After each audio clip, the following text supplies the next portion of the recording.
The Bloody Night of Villisca. This story is based on a true event from 1912. This content is not suitable for sensitive viewers. Today's story is about one of America's most mysterious and brutal unsolved murder cases. This is the story of the Villisca Axe Murders. That night in 1912, when an entire family was swallowed by death in their sleep.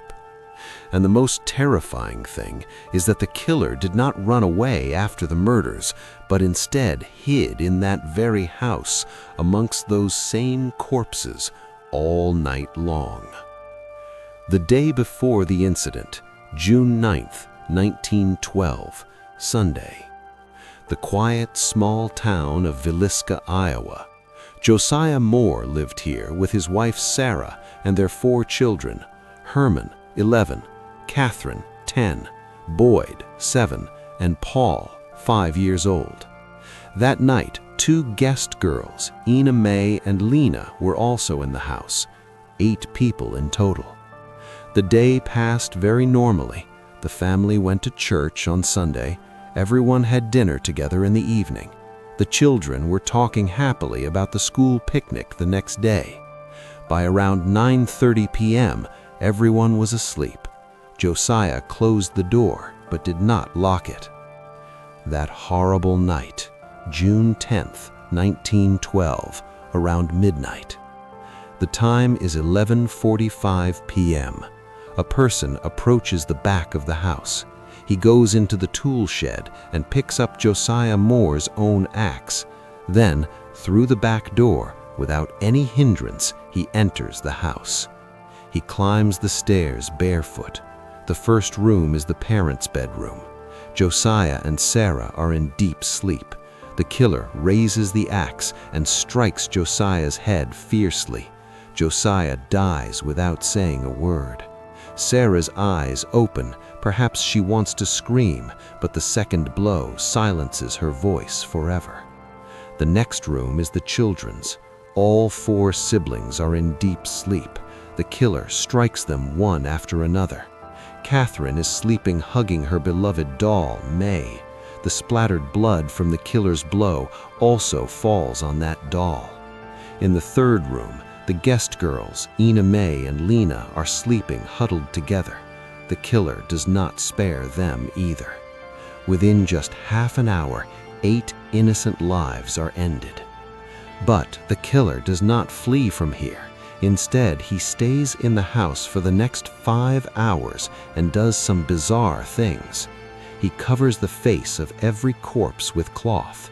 He drapes cloth or curtains over every window in the house so nothing is visible from outside. He washes the axe thoroughly and puts it back in the tool shed. The most astonishing act, he goes to the kitchen, cuts bacon and bread, arranges it on a plate, and places it on the table. But he doesn't eat anything. After this, he sits quietly, waits for the morning to come. The morning shock, June 10th, 7 a.m. Morning comes. The neighbor, Mary Peckham, feels something is strange. The newspaper is lying at the door. The milk bottles are standing outside, but all the window curtains in the house are closed. She brings her husband along. They knock on the door. No answer. Josiah's brother, Ross Moore, is called. Ross arrives, breaks the door, and goes inside. The first thing that catches his eye is that plate on the kitchen table, raw bacon and bread arranged neatly. Ross runs upstairs, goes to the first room. The corpses of brother Josiah and sister-in-law Sarah, faces covered with cloth, the entire bed drenched with blood. Ross's breath stops. He runs towards the children's room. All 4 children, all lying dead. 2 more corpses in the third room. Ross collapses in shock. His screams echo throughout the neighborhood. Investigation and mistakes.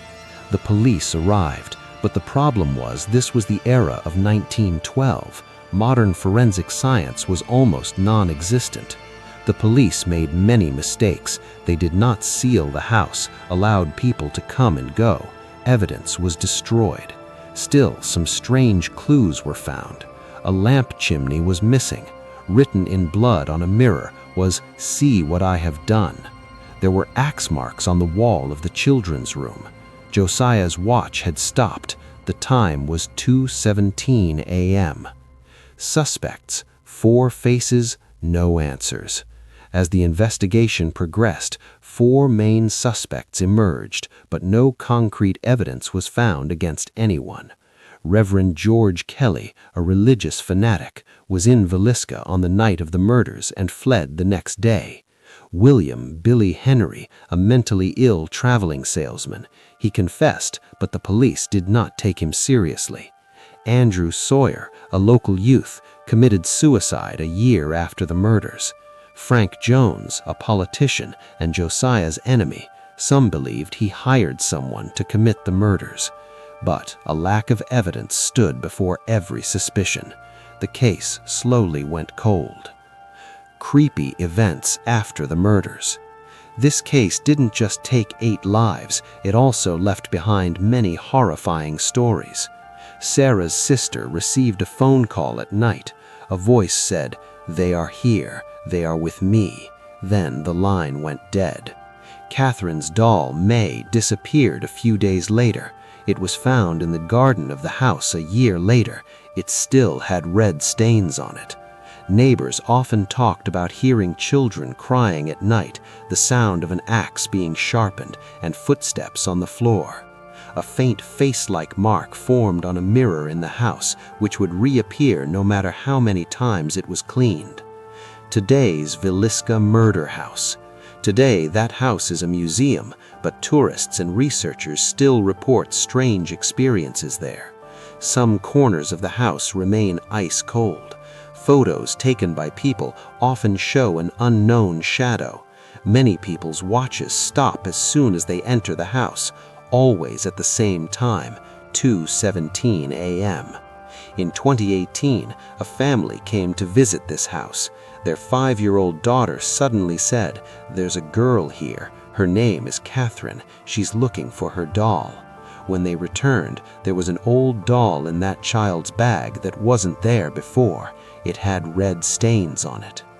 Unanswered questions 120 years later. Even after all these years, these questions are still seeking answers. Where was the killer hiding in the house? Why did he stay there until morning? Why did he prepare food? Was he alone, or did he have an accomplice? Conclusion. The Villisca Axe Murders will probably remain an unsolved puzzle forever. But one thing is still alive today, that fear. The same fear that was born in that house on that night in 1912. Perhaps that's what the killer wanted. Maybe that's why he left so many clues, stayed until morning, covered faces, prepared food. So, the next time you go to sleep alone at night, when you turn off the light, close your eyes, remember Villisca.